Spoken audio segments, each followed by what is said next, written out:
Hey friend, welcome back to the Grounded Sleep podcast. I'm David and I'm going to be your guide tonight and hopefully get you to sleep quickly and easily. And I want you to know I'm flanked by two other guides tonight. One of them, her name is Mookie and she's a little doggy. And the other is my cat and her name is Imagine. I call her Immy and she's here every night with me. So you're in good company. And if you're not already there, get into bed. Make sure you've brushed your teeth, you've got your PJs on, the lights are off, and you've put away all your distractions. And tonight's episode is called Going Home in Sleep. And when I say home, I don't just mean the place you live, but a deeper home. We could call it a spiritual home. Maybe where we all come from. We can call it the beyond. Perhaps it's beyond even being named. And I want to share a few stories that will kind of help lead us there. Because when something is beyond, it can't really be explained directly. It can only really be explained by analogy, through myth, through story, and as best we can through experience. And I want to start by explaining it with a poem that I believe that I read in the first episode of this podcast, and that I promised to read in the last episode. But don't worry, this is not the last episode. And this poem is by T.S. Eliot. And it goes like this. We shall not cease from exploration, and the end of all our exploring will be to arrive where we started and know the place for the first time. I just love that poem, that part of that poem in particular. And so I want to start with a story from India in the 1800s. And before I do, just make sure your body's really comfortable. Drop your shoulders. Breathe into your belly. And relax the palms of your hands.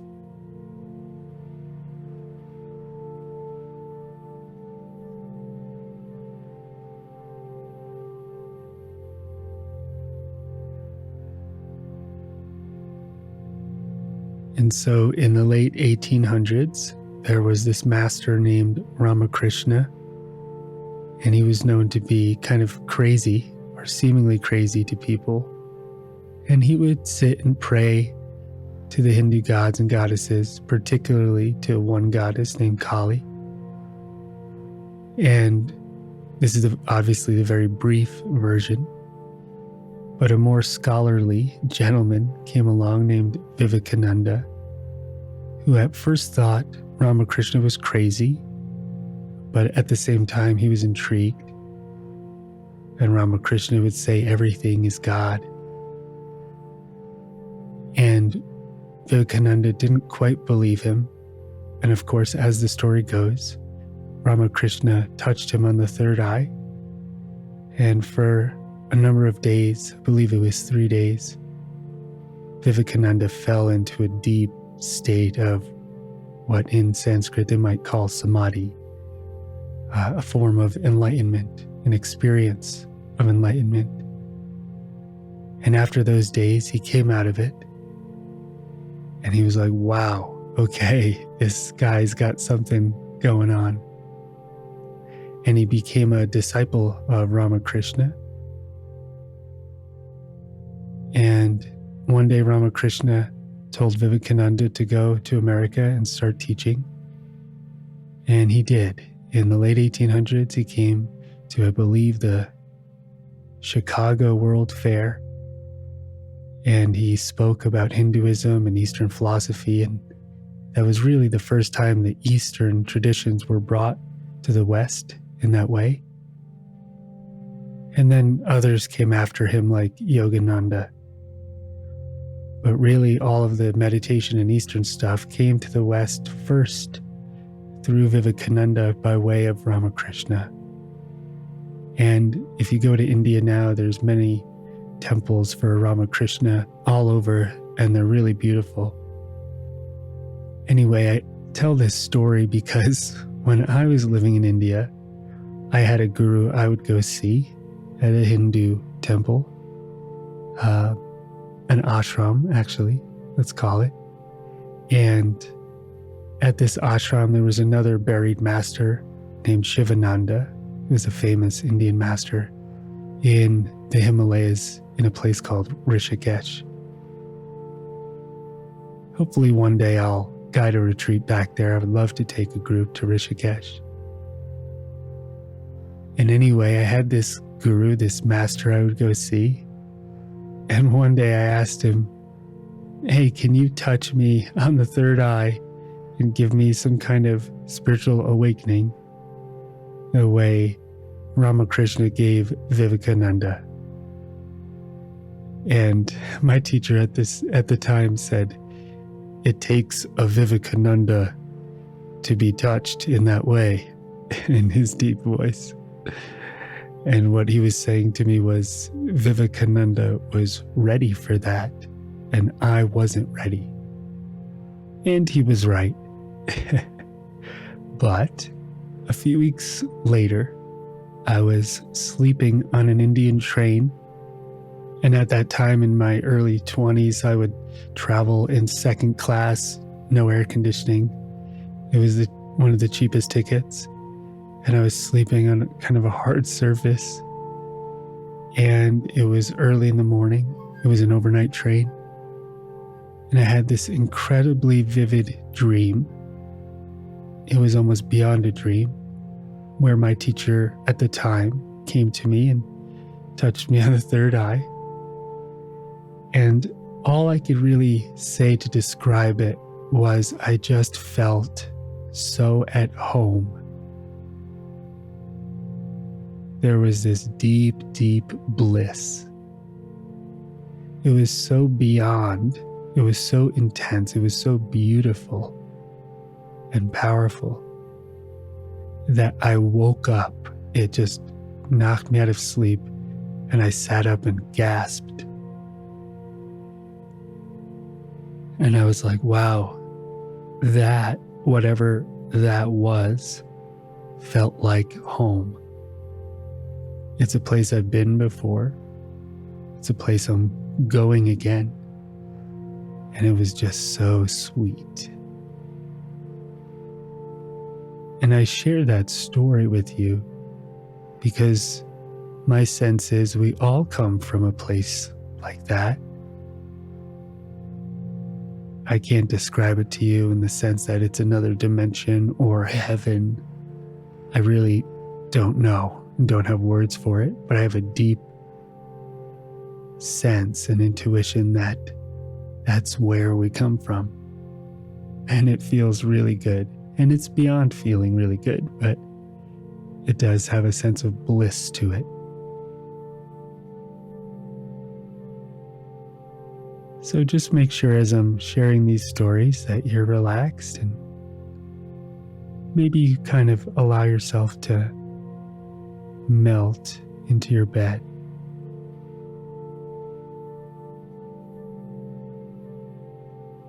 Let your breathing slow down a bit, with the intention that as you go to sleep, you're going to let yourself go home. Because we can touch this place anytime.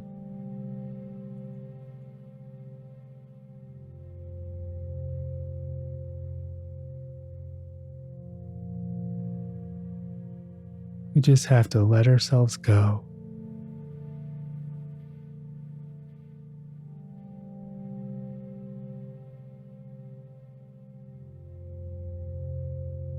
So let me just add one more piece piece to this story.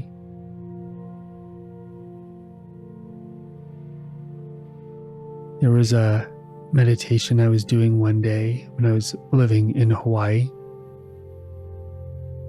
And I had this very intense experience of almost like a near-death experience, even though physically nothing was happening. And I found myself in a tunnel going towards a white light. And I was flanked by two beings. And they weren't Mookie and Imagine. Maybe they were. But the beings, they were just made of light. They were just 2 points of light. And at the end of that tunnel was a white light, like many people describe.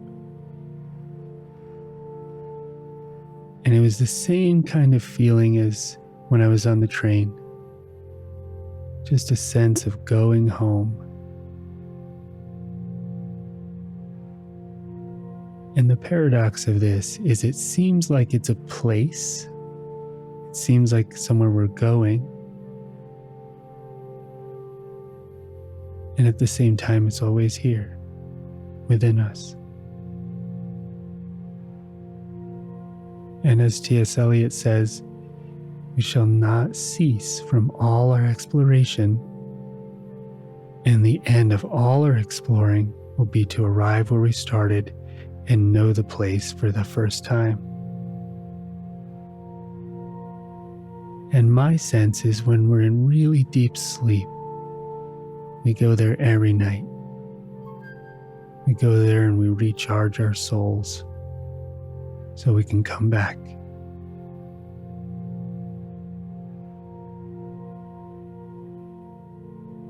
So perhaps if you want to visit that place tonight, which maybe you will no matter what, but if you want to have a memory of it or an experience of it and bring it back, maybe you just set that intention.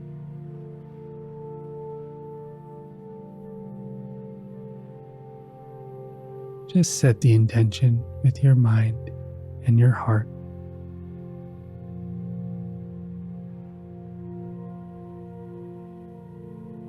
That you're going to touch that really deep place inside yourself and go home.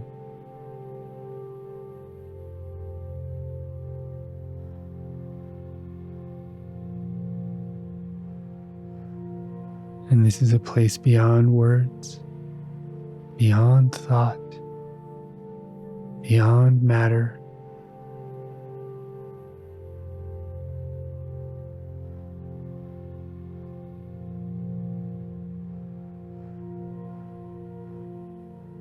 And the way to enter that place is through deep silence and deep stillness. That's how we enter.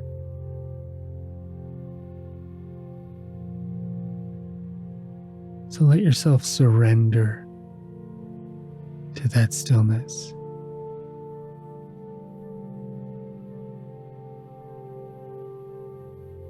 Every time you find a part of your body that's tense, that doesn't want to surrender, just breathe into it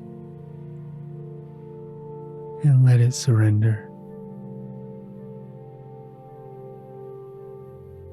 Let it surrender to this moment.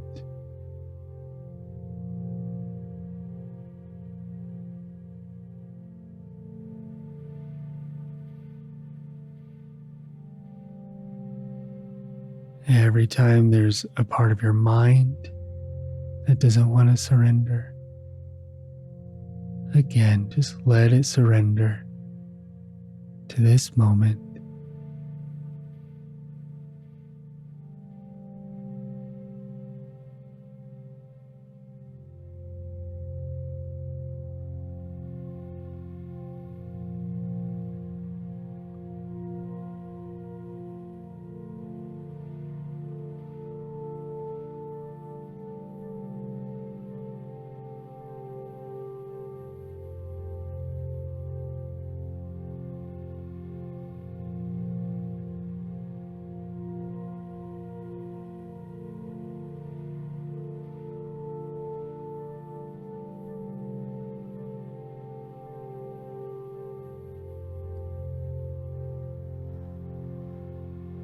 Make sure you're breathing.